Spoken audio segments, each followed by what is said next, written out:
राम तेरी गंगा मैली हो गई, पापियों के पाप धोते धोते।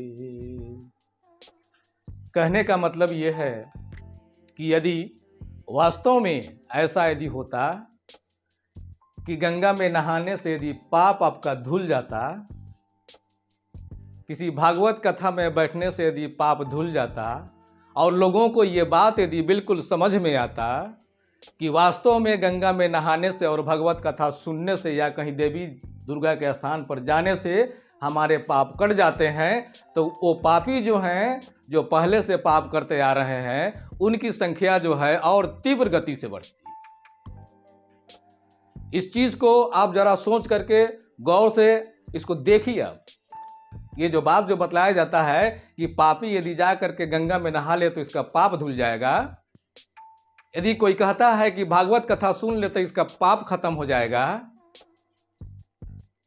कितनी अजीब बात है भाई। ये समझ में नहीं आता है कि पाप जो करेगा वो गंगा में नहाएगा, भागवत कथा जाकर के सुनेगा, और कहीं वैष्णो देवी नहीं किसी दुर्गे माता के स्थान पर, काली मैया, कहीं भी किसी भी धाम पर जाए, वो धाम पर जाने से उसका पाप कटेगा। कि कौन बता दिया, कैसे बताया?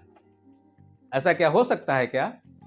यदि ऐसा होने लगे तो पापियों की संख्या जो है और तीव्र गति से बढ़ेगी।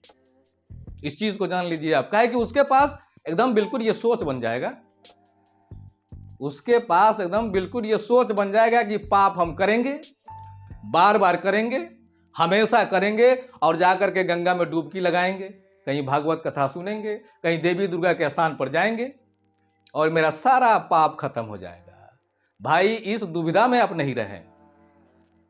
मैं बताता हूं कि इस दुविधा में आप जो है किसी कीमत पर नहीं रहें। ऐसा होने वाला ही नहीं है, कभी नहीं होगा।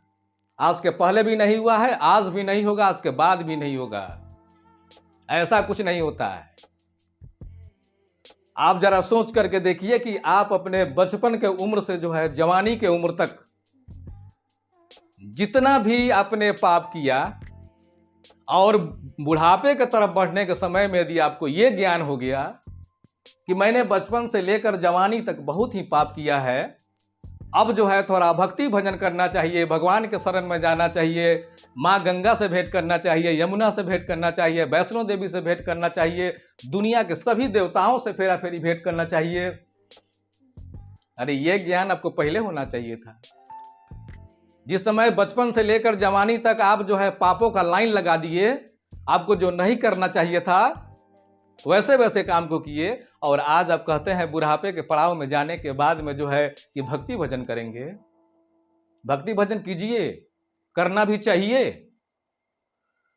यदि आधे उम्र बीतने के बाद, यदि बुढ़ापे के पड़ाव में जाने के बाद भी यदि आपको यह समझ में आया कि अब जो है भगवान का भक्ति भजन करना चाहिए, भक्ति भजन कीजिए।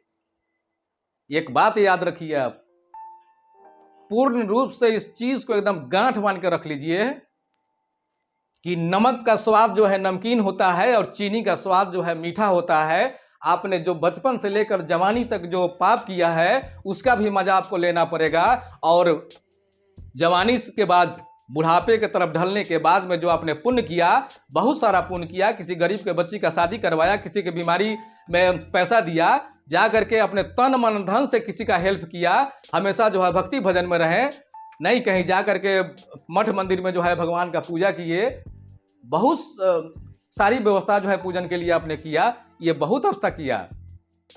लेकिन इस चीज को एकदम बिल्कुल गांठ बांध लीजिए कि आप जो किए हैं, जो पाप किए हैं, उसका भी मजा मिलेगा, और जो पुण्य किए हैं उसका भी सजा मिलेगा आपको। ये दोनों चीज का जो है मजा और सजा मिलेगा। ये पाप का भी सजा और मजा मिलेगा, और पुण्य का भी सजा मजा मिलेगा। ये दोनों चीज जो है आपको अपने उम्र में इसको भोगना होगा, इसको देखना होगा। यदि ऐसा यदि होता, सारी व्यवस्था जो है डगमग हो जाती।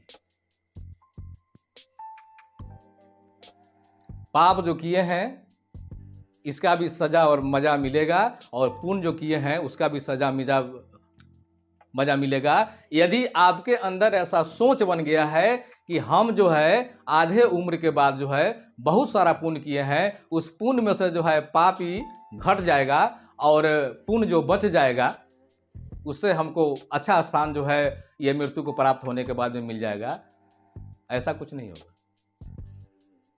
ऐसा कुछ नहीं होने वाला है।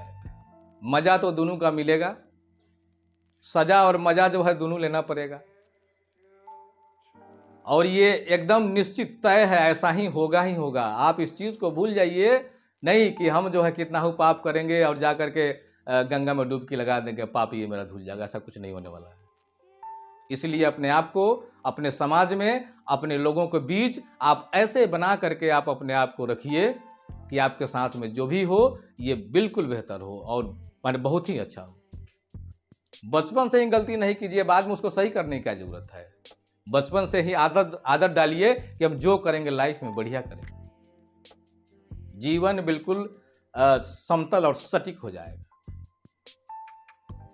प्रिय भाइयों, मैंने आपके बीच जो ये बात रखी, आप जैसा विचार करें, जैसा समझ में आवे, लोगों को बतावें, समझावें या खुद समझें। मैं आप सभी लोगों को तहे दिल से